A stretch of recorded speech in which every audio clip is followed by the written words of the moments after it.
Thank you. What role should education, media, and culture play? Yes. Thank you. I'll try to be as brief as possible because we have quite a number of panelists. But before we talk about what role should education play, I think it's important to look at what role it has and is playing.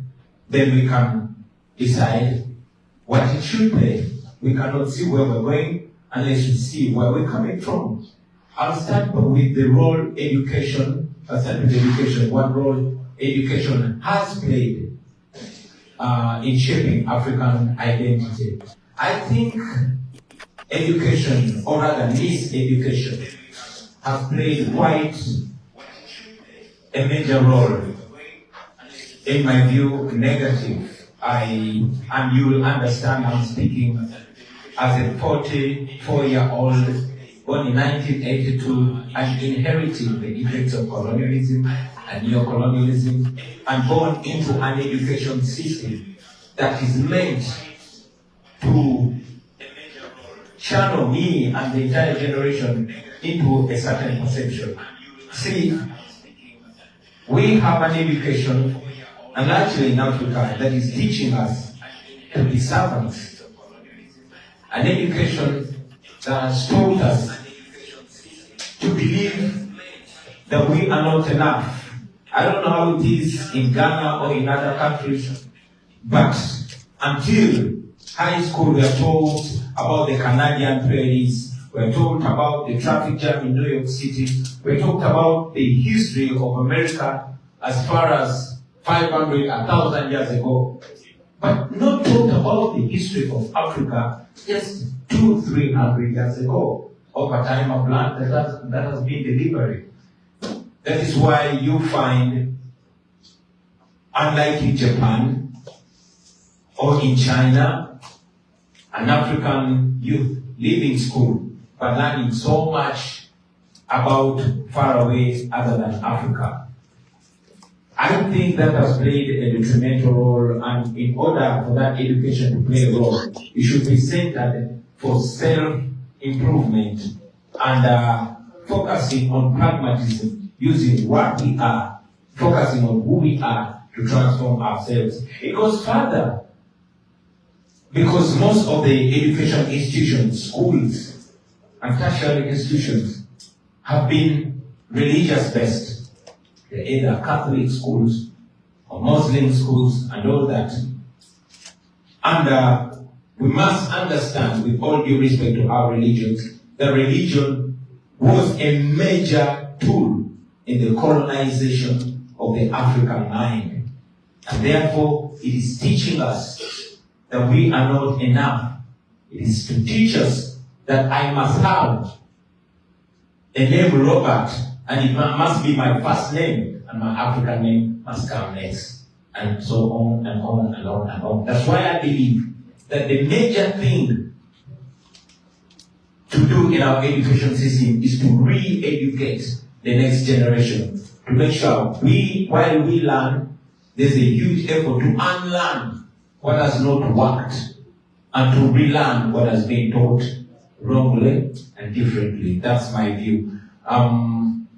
That should focus on our health, how to develop and purify our own health system and medicines.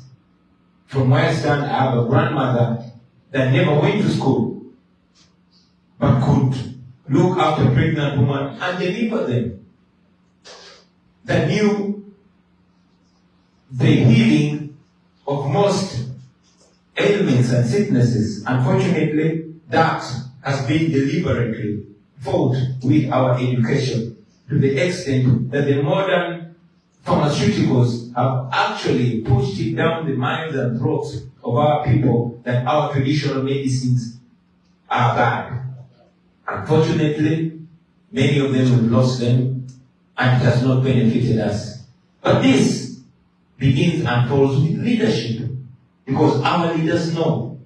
But the policies have always been influenced from the West. While we blame the West.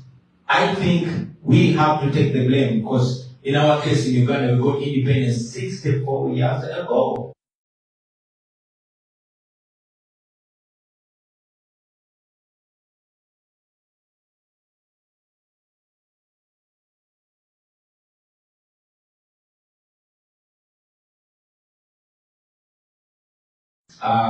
For president, our education was focusing on 4 major channels.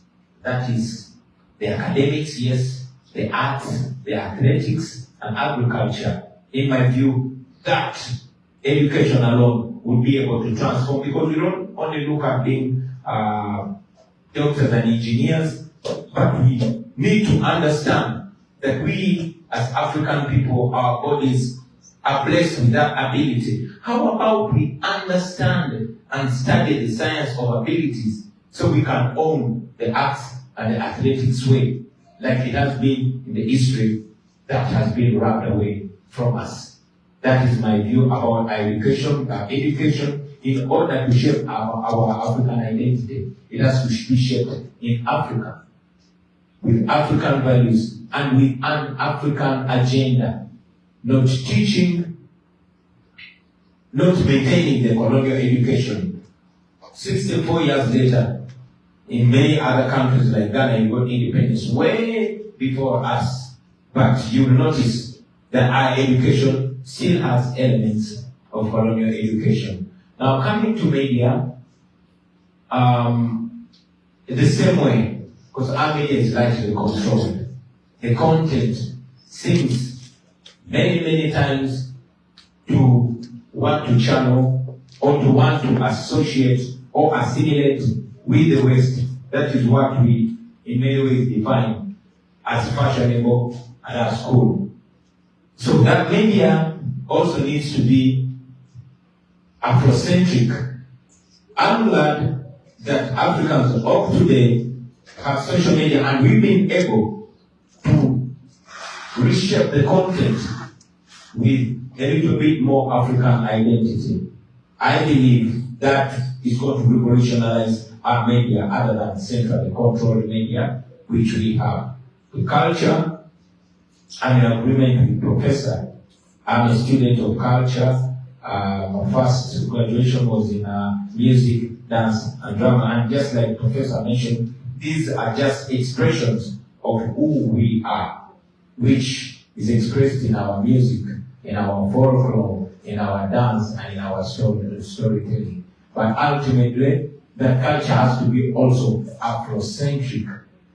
Develop the confidence to own who we are, to embrace who we are, to love who we are, especially our languages. It's unfortunate that our languages are not so far-reaching because due to colonialism, we were largely divided, and you cannot very easily connect all of Africa with one language, where there's Swahili in the eastern part of Africa where I come from. But we find that our culture is transmitted in the English language, which is in many ways to the detriment.